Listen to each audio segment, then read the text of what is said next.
Husband की तरफ से सबके बाद फुल सपोर्ट था। अभियान जल का चल रहा था जी, और छोटे बच्चे जो थे वो सेवा तो कर रहे थे। फिर जल को हम जब पियेंगे तो हमारे शरीर में ताजगी आ जाए। जल्दी आना, देखो बापू से बख्श लेना। हाँ, ऐसे बच्चे रहते। सतगुरु की साजी नवाजी प्यारी प्यारी सात संगत जी, बड़े प्रेम और सत्कार से बोलिएगा धन्यवाद जी। तो आओ सात संगत जी, कैसे हैं आप सब? मालिक सभी को स्वस्थ रखे, अपने चरणों से लगा के रखे। ये अरदास, ये प्रार्थना जी आप सभी के लिए और दासी को के लिए भी, को बहुत अच्छा लगेगा जान के। तो सात संगत जी, चलिए आज हम स्वच्छ मन और स्वच्छ मन जल के ऊपर एक बहुत ही प्यारी सी साखी लेकर आए हैं। आशा है आप लोग इस साखी को सुनेंगे, जो कि आज जो अभियान चलाया जा रहा है उसके ऊपर ही ये साखी दासी सुनाने जा रही है। और सात संगत जी, हर जगह स्वच्छता अभियान जल का चल रहा था, तो वहीं पे सभी संत महात्मा सब कोई सेवा में लगे हुए थे। और वहीं पे एक छोटा बच्चे जो थे, छोटे बाल संगत के महात्मा थे, जिनका नाम अरुण जी था, वो भी सेवा कर रहे थे। भाग भाग के नदी किनारे कचरे उठा रहे थे और वो भी फटाफट साफ कर रहे थे कचरों को। छोटे तो थे लेकिन मन में सेवा का उत्साह इतना ज्यादा था। कहते जब मन में सेवा हो तो सबसे बड़ा माना जाता है। तो उनके मन में सेवा का भाव था और निस्वार्थ भाव से सेवा कर रहे थे। तो आज सत्संग जी और छोटे बच्चे जो थे वो सेवा तो कर रहे थे। फिर उनके मन में एक सवाल आया और गए अपने जो सीनियर थे महात्मा जी, उनसे गए, बोले महापुरुषों एक बात बताइए कि हम ये जल की सफाई क्यों कर रहे हैं? क्या सच में इससे दुनिया बदल सकती है?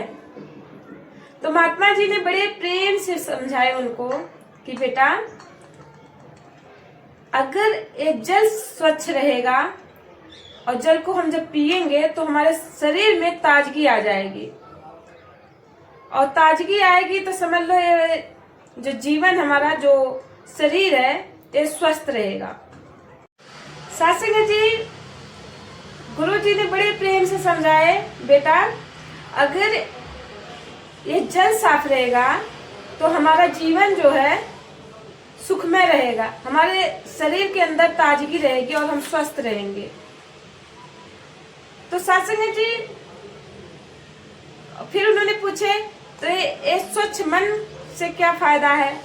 बोले स्वच्छ मन अगर हमारा रहेगा तो हम पूरे सृष्टि को बदल सकते हैं। मन में कड़वाहट ना रहे तो इस मानवता को बचा सकते हैं अगर स्वच्छ मन रहेगा तो क्या हो बेटा? हाँ, अच्छा है, बहुत सुंदर है। चलिए अभी आते हैं, अभी आते हैं बेटा। दुकान से आते हाँ ठीक है, दरवाजा बंद करके जाना और जल्दी आना। देखिए बापू से बख्श लेना। हाँ, ऐसे बच्चे रहते थोड़ा परेशान। ओके बेटा जाइए। तो देखिए होमवर्क इनको दी थी, लिख लिए फटाफट, अभी दुकान जाने के लिए जिद कर। तो सासंग जी बख्श लेना जी, बच्ची आ गई थी। तो सासंग जी उन्होंने, अरुण जी ने फिर से पूछा, महापुरुष से एक बार फिर से मुझे समझा दीजिए, मुझे नहीं समझ में आ रहा है मन की सफाई कैसे होता है। तो महापुरुषों ने बड़े प्रेम से समझाए कि बच्चे, अगर जब हम नफरत और अहंकार सब त्याग देते हैं तो ये होती है मन की सफाई। जल जो है प्रकृति का रक्षा करता है और जो स्वच्छ मन होता है वो सृष्टि का रक्षा करता है, इस मानवता का रक्षा करता है। उस दिन से वो बच्चे ने अपने मन में ठान लिए कि हम सिर्फ बाहर का नहीं, अपने अंदर भी सफाई करेंगे और बाहर का भी सफाई का ध्यान रखेंगे। अपने अंदर प्रेम लाएंगे, अहंकार नफरत इस सब चीजों का त्याग करेंगे, अपने आस पड़ोसों का साफ सफाई का ध्यान रखेंगे। तो आज सत्संग जी कहने का भाव यही है। माता जी ने ये अभियान चलाई है स्वच्छ जल स्वच्छ मन का, कि अगर हर किसी के अंदर ये भाव आ जाए, हर किसी के अंदर, तो ये जीवन, ये जो संसार है कितना आनंदमय हो जाए, कितना खुशियों भरा पल रहे सबके जीवन में। लेकिन देखिए संसार में आजकल कितने ऐसे ऐसे हादसाएं हो रही हैं, ऐसी ऐसी गलत चीजें हो रही हैं।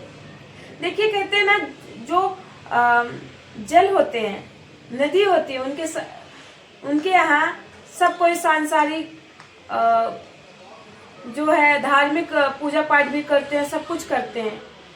तो हमारा भी कहीं कर्म है ये भी कि हम पूजा पाठ हर एक चीज करते हैं, सब चीजें नदी के पास जाके करते हैं। तो हमारा एक फर्ज बनता कि हम अपने नदी नाले तालाबों को स्वच्छ रखें, जो कि आगे भी हम अच्छे से वहां पे पूजा पाठ जो भी कुछ करना है नदी के पास, जल के पास कर सकते हैं। और साथ संगत जी, अगर जल स्वच्छ रहेगा तो हमारा जीवन सुरक्षित रहेगा। अगर जल हम गंदे पिएंगे तो हमारा स्वास्थ्य बिगड़ सकता है, हम बीमार पड़ सकते हैं। और ये अगर मन स्वच्छ रहेगा तो हम सबके प्रति प्रेम कर सकते हैं, सबसे प्रेम कर सकते हैं।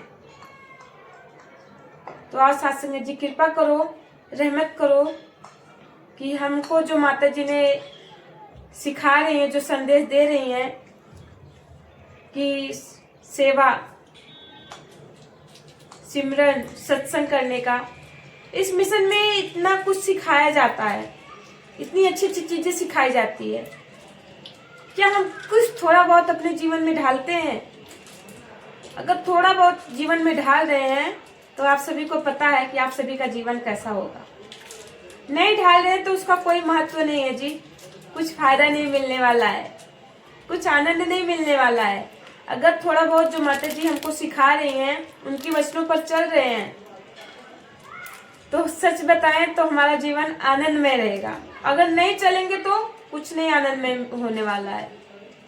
तो आज साथ संगत जी दासी को भी आशीर्वाद देना कि कृपा करना, रहमत करना कि दासी के भी बहुत ही अच्छे कर्म हो, अच्छे भाव हो, अच्छे विचार हो। इस मन की जो है स्वच्छ रखे, मन में स्वच्छता रखे, इस मन में अहंकार, नफरत, गुस्सा ना आए, बस शांति रहे, इस निरंकार प्रभु परमात्मा का भक्ति रहे, सिमरन रहे, शुक्राना रहे। यही अरदास, यही प्रार्थना है जी।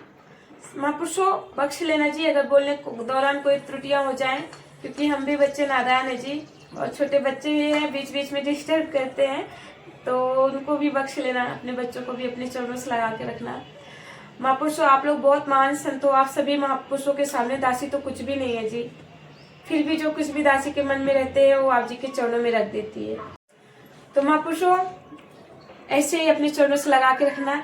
और अगर दासी को की ये छोटी सी साखी पसंद आई हो, आप लोग कमेंट करके जरूर बताइएगा, और कुछ सीखने को मिला हो तो प्यार से बोलिए धन्यवाद जी। धन्यवाद जी।